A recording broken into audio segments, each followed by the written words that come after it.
बच्चे हमें बायट Savart law की हेल्प से एक करंट कैरिंग कॉइल है, सर्कुलर कॉइल, इसके सेंटर पे मैग्नेटिक फील्ड निकालना है।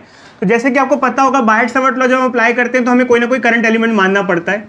तो हम एक काम करते हैं, यहाँ एक करंट एलिमेंट मान लेते हैं, ठीक है, और इस पॉइंट पे मैग्नेटिक फील्ड निकालना है। तो ये क्या हो जाएगा, पोजीशन वेक्टर। सबसे पहले हम लोग बायट सावर्ट लॉ का बेसिक एक्सप्रेशन लिख देते हैं बच्चों, फिर हम क्या करेंगे, उसको अप्लाई करेंगे इसके लिए। रुक जाओ बच्चे, बोलेगा नहीं कोई, बच्चे इधर देखो, ठीक है। अब हम क्या करेंगे बच्चों, इसको यहाँ अप्लाई करेंगे। यहाँ अप्लाई करने का मतलब क्या है कि क्या क्या वैल्यूज क्या क्या है इसको पुट करेंगे। देखो बच्चे, यहाँ अगर हम देखें तो थीटा एंगल क्या है, थीटा एंगल क्या होता है, करंट एलिमेंट में और पोजीशन वेक्टर में एंगल जो बनता है। करंट एलिमेंट में और पोजीशन वेक्टर में कितना एंगल बन रहा है, 90। तो थीटा क्या हो जाएगा, 90 डिग्री। अभी कर देंगे बच्चे, 1 कर देंगे। इधर देखो, मत बोलो, इधर देखो। अब आर पोजीशन वेक्टर होता है। पोजीशन वेक्टर किस किस के बीच का पोजीशन वेक्टर होता है, ये यहाँ से लेके यहाँ तक की दूरी।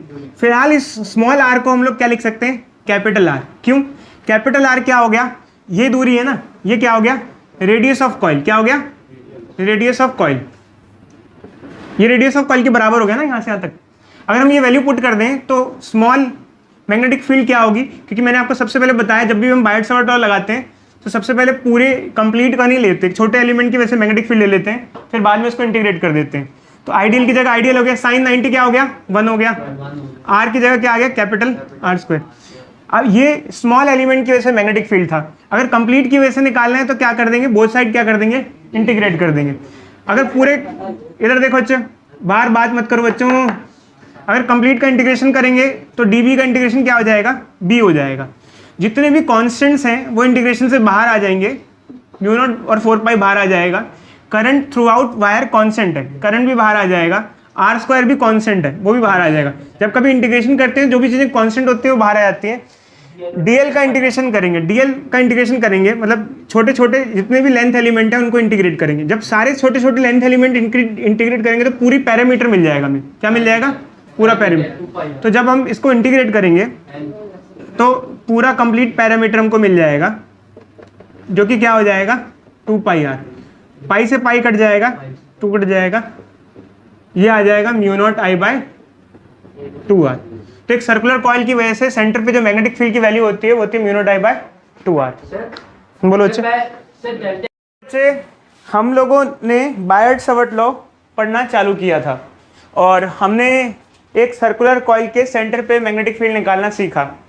जो हमने लास्ट क्लास में डेरिवेशन सीखा था वो एग्जामिनेशन पॉइंट ऑफ व्यू से इतना इंपॉर्टेंट नहीं है, उसका सिर्फ रिजल्ट ही रिजल्ट इंपॉर्टेंट है। तो मेनली अगर डेरिवेशन इंपॉर्टेंट है तो फिर कौन सा है। देखो बच्चे, ये हमारी एक सर्कुलर कॉइल है, ठीक है। इसके सेंटर पे कितनी फील्ड होगी, अगर इसमें से करंट फ्लो करेगा तो सेंटर पे कितनी फील्ड होगी, ये हमने निकालना सीखा। कितना आया, म्यू नॉट अपॉन 2 आर। आई क्या है, जो इससे करंट पास हो रहा है, आर क्या है, इसका रेडियस है। देखो बच्चे, तो हमको यहाँ एक्सियल पॉइंट पे मैग्नेटिक फील्ड निकालनी है। इधर देखो बच्चे, सर्कुलर कॉइल के एक्सियल पॉइंट पे मैग्नेटिक फील्ड निकालनी है। हमने सेंटर पे तो मैग्नेटिक फील्ड निकालना सीखा है सर्कुलर कॉइल के, हमें एक्सियल पॉइंट पे मैग्नेटिक फील्ड निकालनी है। तो इसका डेरिवेशन थोड़ा लंबा है क्योंकि सर्कुलर कॉइल एक्सियल पॉइंट कैसा हुआ, जैसे मान लो ये हमारा ये कॉइल है, ठीक है, और ये पॉइंट बीच में एक्सिस, इसका एक्सिस क्या होगा, जो बीच से पास हो रहा है ये उसका एक्सिस होगा। तो ये पॉइंट है बीच में कहीं, इसका एक्सियल पॉइंट है और हमें यहाँ पे मैग्नेटिक फील्ड निकालनी है। तो हमें बच्चों एक्सियल पॉइंट पे मैग्नेटिक फील्ड निकालनी है हमको। तो हम लोग का इसका डेरिवेशन चालू करना है। तो मैंने आपको जैसे बताया है बायट सावर्ट लॉ क्या होता है बच्चों, dB is equal to mu naught by 4 pi IDL sine theta r square. Biot Savart law हम लोग अप्लाई करेंगे मैग्नेटिक फील्ड निकालने के लिए। मैंने आपको बताया था कि अगर हमें कहीं भी मैग्नेटिक फील्ड निकालनी होती है तो हमारे पास 2 लॉज होती हैं। कौन कौन सी 2 लॉज होती हैं, बता सकते हो? शाबाश, हमारे पास 2 लॉज होती हैं मैग्नेटिक फील्ड निकालने के लिए। एक होती है बायट सावर्ट लॉ, एक होती है एम्पेयर सेकेंडल लॉ। तो हम इन 2 लॉज से कहीं भी मैग्नेटिक फील्ड निकाल सकते हैं एज पर आर चॉइस। हम कहीं कहीं बायट सावर्ट लॉ लगाते हैं, कहीं कहीं एम्पेयर सर्किटल लॉ लगाते हैं। अभी तक हमने एम्पेयर सर्किटल लॉ यूज़ करते हुए देखा नहीं है, हम बाद में यूज़ करेंगे। अभी तक हम जो भी पढ़ रहे हैं वो बायट सावर्ट लॉ यूज़ कर रहे हैं। तो बायट सावर्ट लॉ में क्या होता है, एक हम छोटा सा एलिमेंट मानते हैं और उस एलिमेंट डीएल लेंथ का एलिमेंट मानते हैं और उसकी वजह से मैग्नेटिक फील्ड क्या होती है, ये होती है डीबी। ठीक है बच्चों, तो हम यहाँ पर भी क्या करेंगे बच्चों, सेम सिनेरियो यूज़ करेंगे। हमें क्या करेंगे, छोटा सा क्या करेंगे बच्चों, कहीं भी एक करंट एलिमेंट मान लेंगे। अब चक्कर क्या है, यहाँ पर फिगर को दिखाने में बड़ी प्रॉब्लम होती है। कारण क्या है, क्योंकि ये फिगर है 3D। कैसी फिगर है, 3D। ये जो कॉइल है वो ऐसी नहीं रखी हुई है कि यूं रखी हुई हो, ये कॉइल कैसे रखी हुई है, ऐसे। अब इसमें करंट एलिमेंट हमने ये नहीं माना है, एक ऊपर का एलिमेंट माना है जो कि जैसे मान लो आउटवर्ड आ रहा है, क्या आ रहा है, आउट, जबकि आपको दिख क्या रहा है इधर। क्योंकि हमें ये वाला डेरिवेशन करने में बहुत प्रॉब्लम आती है, इसको समझाने में भी दिक्कत आती है, क्योंकि 3D फिगर को 2D पे ड्रॉ करना उतना सिंपल नहीं होता है। तो अब ये हमारा जो एलिमेंट है वो इधर नहीं जा रहा है, ये क्या आ रहा है, बाहर की तरफ आ रहा है, आउटवर्ड आ रहा है, समझ में आया। तो अब ये आउटवर्ड एलिमेंट है और इस एलिमेंट की वजह से इस पॉइंट पे फील्ड निकालनी है, तो पोजीशन वेक्टर क्या हो जाएगा, ये एक पोजीशन वेक्टर हो जाएगा। पोजीशन वेक्टर क्या होता था बच्चों, मैंने आपको बताता हूँ। देखो बच्चों, हम जब भी बायट सबऑर्डर लगाते हैं तो उसमें हम लोग एक पोजीशन वेक्टर लेते हैं, जिस एलिमेंट की वजह से जिस पॉइंट पे फील्ड लेनी है वहां से लेके वहां तक एक पोजीशन वेक्टर ड्रॉ करते हैं। क्या ड्रॉ करते हैं, पोजीशन वेक्टर। आई बात समझ में। हमने करंट एलिमेंट क्या माना है, ये इसकी वजह से फील्ड है, कहाँ पर फील्ड निकालनी है, यहाँ निकालनी है, तो ये क्या हुआ, पोजीशन वेक्टर। पोजीशन वेक्टर मतलब आर, जो डिस्टेंस है, एक तरीके से यही देखा जा सकता है, ये आर की वैल्यू है। तो हम कुछ चीजें और कंसिडर कर लेते हैं। जैसे मान लो हमने सर्कुलर कॉइल मानी है, इसके हम रेडियस को कैपिटल आर मान लेते हैं। आमतौर पे सर्कुलर कॉइल के रेडियस को कैपिटल आर या ए से रिप्रेजेंट किया जाता है। किससे रिप्रेजेंट किया जाता है, ए। जब कभी आपके पास कोई क्वेश्चन मिले 12th क्लास में और सर्कुलर कॉइल बोल रखा हो, तो उसका रेडियस ज्यादातर हम कैपिटल आर लेते हैं। क्या लेते हैं, नहीं तो ए ले लेते हैं। आर मेनली कैपिटल आर होता है। और मान लो ये पॉइंट है जो कि सेंटर से एक्स डिस्टेंस की दूरी पर है, ठीक है। अब हमें इस एलिमेंट की वजह से इस पॉइंट पे मैग्नेटिक फील्ड निकालनी है, तो हमारी मैग्नेटिक फील्ड की वैल्यू ये है, तो हम ये इसको लिखना चालू कर देते हैं। डीबी की जो ये एलिमेंट है छोटा सा, इसकी वजह से इस पॉइंट पे मैग्नेटिक फील्ड होगी डीबी, और क्या होगा इसका value, mu naught by 4 pi I DL sine theta by R square. अब मैंने ये फिलहाल वैल्यू नहीं लिखी है क्योंकि वैल्यू मुझे भरनी है, इसको मेरे को लिखना है क्या क्या होगा। तो सबसे पहले आर स्क्वायर, आर क्या है बच्चों बता सकते हो, आर उस एलिमेंट से लेके इस पॉइंट का डिस्टेंस। तो क्या इसको किसी फॉर्म में लिख सकते हैं या ऐसे आर लिख दें, बताओ।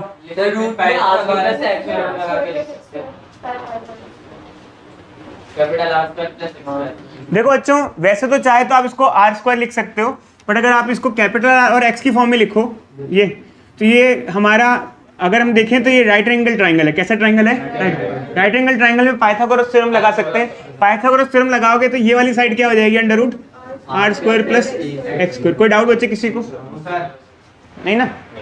तो ये हम लिख सकते हैं चाहें तो एक्चुअल में क्या हो जाएगा, आर की वैल्यू ये होगी, अगर आर की वैल्यू क्या होगी, ये होगी, तो आर स्क्वायर क्या हो जाएगा, इसका होल स्क्वायर हो जाएगा, क्या हो जाएगा, आर स्क्वायर एक्स स्क्वायर हो जाएगा। अब रही एक चीज, ये तो हमने पुट कर दिया यहाँ। अब हमको ये देखना है कि साइन थीटा की वैल्यू क्या होगी।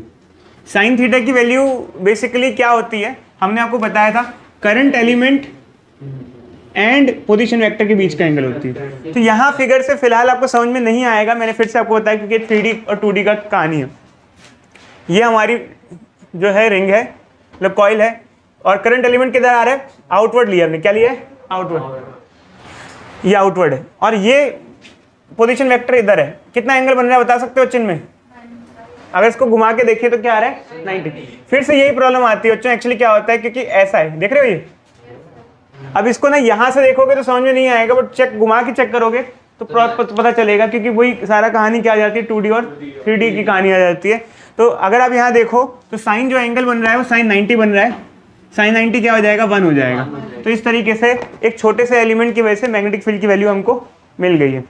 अब हमने वैल्यू तो निकाल दी है, अब हमारा काम बच्चों डायरेक्शन निकालने का भी है। तो हमको ये भी चेक करना पड़ेगा आखिर इस एलिमेंट की वजह से इस पॉइंट पे जो मैग्नेटिक फील्ड है उसकी डायरेक्शन क्या है, उसकी डायरेक्शन क्या है। तो मैंने बच्चों आप लोगों को बताया था कि डायरेक्शन निकालने के लिए हम क्या यूज़ करते हैं, अगर मैग्नेटिक फील्ड की डायरेक्शन निकालनी है तो हम लोग आई डी एल और आर का क्रॉस प्रोडक्ट यूज़ करते हैं। क्या यूज़ करते हैं, क्रॉस प्रोडक्ट, ये हमने आपको सिखाया था। तो क्रॉस प्रोडक्ट के तरीके क्या क्या होते हैं बच्चों, क्रॉस प्रोडक्ट का एक तरीका होता है आई जे के। क्या होता है? आई जे के वाला, जो हमने आपको पहले सिखाया था कि अगर इन दोनों का क्रॉस करें तो ये मिलेगा, ये मिलेगा, ऐसा थोड़ा सिखाया था। क्रॉस प्रोडक्ट के और भी तरीके होते हैं। और तरीके कैसे होते हैं? जैसे मान लो, देखो बच्चे, अगर मान लो सी है एक वेक्टर जो ए और बी के क्रॉस प्रोडक्ट से मिलता है, ये इन दोनों की मल्टीप्लिकेशन से मिलता है, इन दोनों को मल्टीप्लाई करेंगे तो क्या आएगा? ये आएगा। अगर मान लो ए यहाँ है और बी यहाँ है, तो पूछे कि सी की डायरेक्शन क्या होगी? सी की डायरेक्शन क्या होगी? तो इसमें एक रूल ये भी यूज होता है, right hand rule, right hand curve rule, या फिर तो इसमें हम कहते हैं कि जैसे ए से बी की तरफ फिंगर्स को कर्ल करो, ऐसे ही, ऐसे ए से, ये ए है, सबसे पहले ए से बी की तरफ, जो थंब होगा वो आपको किसकी डायरेक्शन देगा? सी की डायरेक्शन देगा। ये सब रोटेशन मोशन जब हम पढ़ते थे 11वीं क्लास में तब पढ़ाया जाता था। मे भी आप लोगों को याद हो या नहीं हो, बट फिलहाल हम आपको बता रहे हैं तो आप ध्यान में रखना, ठीक है। अगर सी की डायरेक्शन निकालनी है तो ए से बी की तरफ फिंगर्स को कर्ल करो, तो सी क्या होगा? आउटवर्ड होगा, ठीक है। तो ये कई सारे तरीके होते हैं क्रॉस प्रोडक्ट में डायरेक्शन निकालने के लिए। तो अब हमारा मेन मोटिव क्या है कि ठीक है, इस एलिमेंट की वजह से यहाँ फील्ड तो है, बट उस फील्ड की डायरेक्शन क्या है? उस फील्ड की डायरेक्शन क्या है, ये भी निकालना जरूरी है। तो अब हम या तो आई जे के वाले रूल से कर सकते हैं, या तो हम क्या कर सकते हैं, या हम लोग ये राइट हैंड रूल से भी कर सकते हैं, हमारी चॉइस के हिसाब से, ठीक है। तो एक काम करते हैं बच्चों, हम यही अपनाते हैं, ये क्रॉस वाला रूल, ठीक है। तो सबसे पहले हमें यहाँ पर इसकी और इसकी डायरेक्शन चेक करनी पड़ेगी। तो ये करंट एलिमेंट की डायरेक्शन किधर है? बाहर की तरफ है, मतलब ऐसे, मतलब इसको थोड़ा ऊपर है तो यहाँ ले आता हूँ, ऐसा है, ठीक है, क्योंकि मेरे लिए ज़्यादा दिक्कत होगी। और ये पोजीशन वेक्टर किधर जा रहा है? इधर जा रहा है, ऐसे, मतलब कुल मिला के यहीं, पहले यहीं रख लेता हूँ, फिर इसको यहाँ ले आता हूँ, कुछ ऐसे है ना। ये बाहर की तरफ आ रहा है और ये नीचे की तरफ जा रहा है, ऐसा कुछ, ये नीचे की तरफ जा रहा है और ये बाहर की तरफ जा रहा है। ये आइडियल हो गया बाहर की तरफ, और ये पोजीशन वेक्टर है। तो मुझे इसका क्रॉस प्रोडक्ट करना है, तो यहाँ से यहाँ फिंगर्स को घुमाना है, इस यहाँ से लेके यहाँ, जैसे ए से बी घुमाया था ना, ए से बी, तो यहाँ से यहाँ, तो मैग्नेटिक फील्ड किधर आई? अपवर्ड, ऐसे, अपवर्ड मतलब इधर मतलब अब मैग्नेटिक फील्ड किधर है? इस पॉइंट पे निकालनी है, इस पॉइंट पे निकालनी है, इस पॉइंट पे किधर आ रही है? अपवर्ड, ऐसे तिरछी आ रही है, अपवर्ड इधर। तो अगर देखा जाए, हमने ये करंट एलिमेंट था, ये पोजीशन वेक्टर था, और हमने यहाँ से यहाँ फिंगर्स को कर्ल किया, तो मैग्नेटिक फील्ड किधर आई? तिरछी, ऐसे देखो, ऐसे आ रही है, तिरछी ऊपर आ रही है, ऐसे आ रही है। तो इस एलिमेंट की वजह से इस पॉइंट पे मैग्नेटिक फील्ड तिरछी है, उसकी वैल्यू क्या है? ये है, ठीक है। तो ये अब बच्चे कहते हैं कि सर एक काम करो, चलो आपने एक एलिमेंट की वजह से निकाल लिया, अब पूरी की वजह से निकालो, तो इंटीग्रेट कर दो। तो अब एक्चुअल में क्या होता है बच्चों, यहाँ जैसे इस एलिमेंट की वजह से हमने निकाला तो मैग्नेटिक फील्ड इधर आई।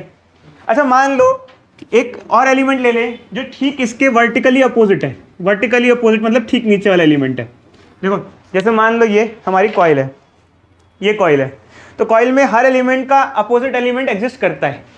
ये एक एलिमेंट है, इसके अपोजिट एलिमेंट ये है, सामने वाला एलिमेंट इसके सामने वाला ये है। अब जैसे मान लो करंट ऐसे जा रहा है, तो यहाँ से बाहर आ रहा है और इस एलिमेंट से अंदर, तो इसमें अगर करंट यहाँ बाहर की तरफ आ रहा है तो यहाँ अंदर की तरफ आ रहा है। तो अगर आप ये वाला करंट एलिमेंट लोगे तो इसके लिए भी वैल्यू सेम ही आएंगी, बट जब डायरेक्शन लोगे तो इसकी डायरेक्शन जब निकालते हैं तो वो ये नीचे आती है, इधर इस तरफ आएगी। अब इसको आपको चेक करने की जरूरत नहीं है, क्योंकि इतना मत्थापच्ची नहीं करनी है, क्योंकि डायरेक्शन एक हद तक आपको याद भी करना होता है, समझना है और याद भी करना है। तो इसलिए बच्चे मेनली तो न्यूमेरिकल्स ही हैं, मेन बात तो यही है, बट आपको थोड़ा बता रहे हैं। तो हम क्या करते हैं कि हमने देखा कि इस एलिमेंट की वजह से इधर है, इस एलिमेंट की वजह से इधर है। तो अब क्या करें, एक काम करते हैं, इसको रिजॉल्व कर देते हैं, क्योंकि एक्चुअल में क्या होगा, रिजॉल्व के बाद कुछ कंपोनेंट्स कट जाएंगे। अब इसमें क्या होता है, इधर देखो बच्चे, जैसे मान लो ये है, ये हम ड्रॉ कर देते हैं, मान लो ये एंगल है थीटा या अल्फा या जो भी मान लो, थीटा मान लेते हैं, ठीक है। अगर ये एंगल थीटा हुआ तो यहाँ कहीं कोई एंगल थीटा बनेगा? कौन सा एंगल थीटा होगा? ये वाला, ये वाला, ये वाला, कौन सा? नीचे वाला। देखो बच्चे, तो अगर हम बात करें, अगर ये एंगल थीटा है तो यहाँ थीटा एंगल कौन सा होगा, अगर हम आपसे पूछे तो? क्योंकि हमें देखो एक्चुअली क्या है, ये एंगल बच्चों 90 है और ये एंगल 90 है। कैसे? क्योंकि मैंने आपको बताया था जब हम क्रॉस प्रोडक्ट करते हैं तो जो तीसरा वेक्टर होता है वो पहले वेक्टर से क्या होता है, परपेंडिकुलर होता है। तो ये पोजीशन वेक्टर है, तो ये मैग्नेटिक फील्ड वेक्टर होगा और पोजीशन वेक्टर में कितना एंगल बनेगा, 90। क्रॉस प्रोडक्ट का रूल ही होता है। देखो जब कभी हम क्रॉस प्रोडक्ट करते हैं तो एक चीज़ ध्यान रखना, अगर हम ए और बी का क्रॉस प्रोडक्ट करें तो हमें सी मिलेगा। जो सी होगा वो ए से भी परपेंडिकुलर होगा और बी से भी परपेंडिकुलर होगा। ये रूल होता है क्रॉस प्रोडक्ट का। तो ये जो थर्ड मैग्नेटिक फील्ड मिला है ये पोजीशन वेक्टर से भी परपेंडिकुलर होगा। और अगर आप करंट एलिमेंट से देखो, करंट एलिमेंट किधर है, बाहर की तरफ है, इससे भी क्या होगा, परपेंडिकुलर। ये परपेंडिकुलर ही है। तो ध्यान रखना जब कभी हम क्रॉस प्रोडक्ट करते हैं जो थर्ड वेक्टर होता है वो पहले दोनों वेक्टर से क्या होता है, परपेंडिकुलर होता है। अब बात रही कि एंगल थीटा है, तो यहाँ कौन सा एंगल थीटा होगा ये हमें निकालना है। देखो बच्चे, अगर हम लोग इसको रिजॉल्व करना चाहते हैं, इधर देखो बच्चे, इधर देखो बच्चे, अगर ये एंगल थीटा है, ये एंगल थीटा है, तो ये वाला एंगल भी क्या हो जाएगा, थीटा हो जाएगा, और ये वाला एंगल भी थीटा हो जाएगा। कैसे होगा बच्चे, हम आपको बताते हैं। हमने आपको शायद पहले सिखाया होगा, जैसे अगर ये दो परपेंडिकुलर लाइन है और ये भी दो परपेंडिकुलर लाइन है, तो ये वाला एंगल और ये वाला एंगल क्या होता है, बराबर होता है। कैसे होता है एक बार बता देते हैं आप लोगों को, नहीं पता तो इधर देखो। जैसे बच्चे मान लो, इधर देखो बोर्ड पे, जैसे मान लो ये दो लाइन परपेंडिकुलर हैं और ये दो परपेंडिकुलर हैं आपस में। ये मान लो x है, ये y है और ये z है, तो x प्लस वाई कितना होगा, 90 डिग्री, क्योंकि ये परपेंडिकुलर है। और y प्लस z क्या होगा, 90। इसको इक्वेट करा दो तो x plus Y, y plus z, y से y कट जाएगा, x और z बराबर है, ये वाला एंगल और ये वाला एंगल बराबर। ठीक इसी हिसाब से ऐसे ही यहाँ पे भी लोगे तो ये वाला एंगल और ये वाला एंगल बराबर आ जाएगा, और ये वाला एंगल और ये वाला एंगल बराबर आ जाएगा। नहीं अच्छे करस्पॉन्डिंग नहीं है ये, ठीक है। इधर देखो, इधर देखो अच्छे बोर्ड पे, बात नहीं, ठीक है। तो अब एक्चुअली क्या है कि हम लोगों को, हमने ये देख लिया कि अगर ये एंगल थीटा है तो ये एंगल थीटा है, ये एंगल थीटा है, तो हमको वेक्टर रिजोल्यूशन करना है।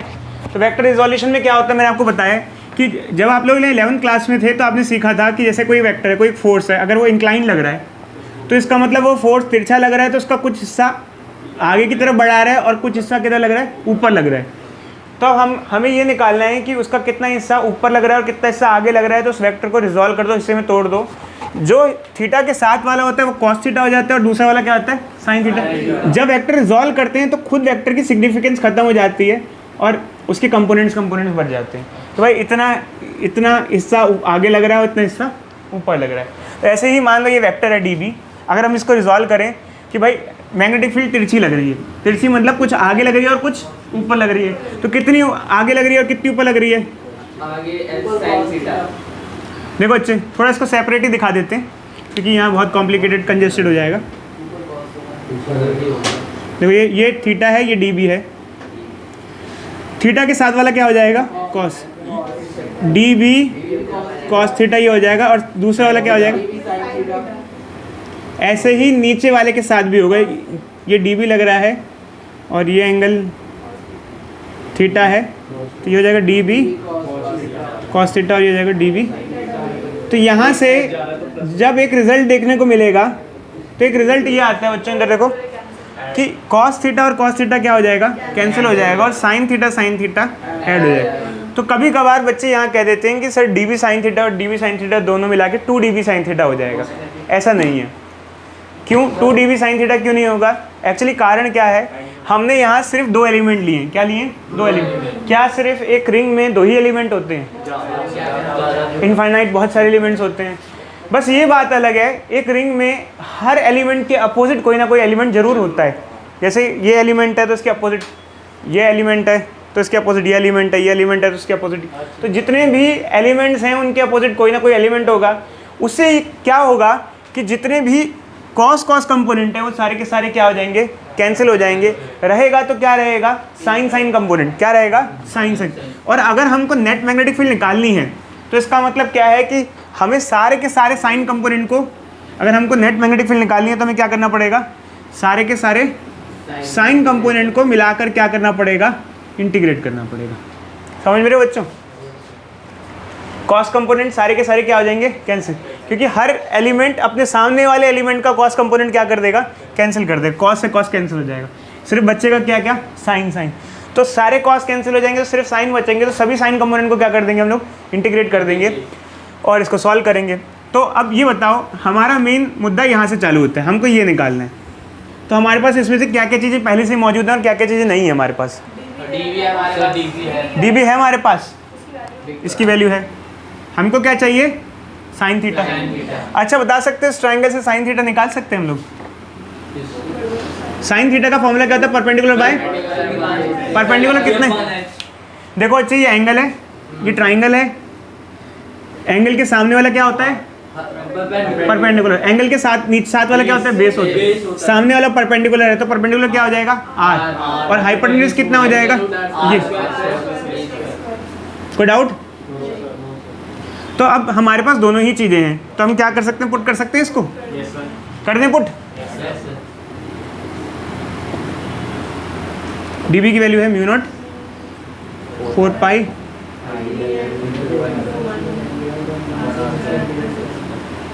और साइन थीटा की वैल्यू पुट कर दें। अच्छा अंडर रूट को पावर हाफ लिख दें।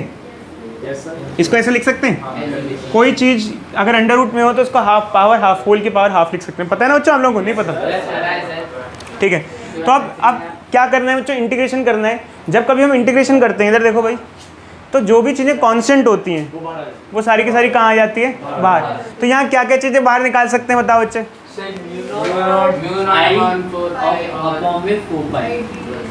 देखो म्यू नॉट कांस्टेंट है, म्यू नॉट को बाहर निकाल लो। 4 पाई कांस्टेंट है, बाहर निकाल लो। आई कांस्टेंट है, बाहर निकाल लो। ये आर कांस्टेंट है, इसको भी बाहर निकाल लो। नीचे ये क्या है, अच्छा इसको मल्टीप्लाई कर देंगे तो क्या आएगा, बता सकते हो।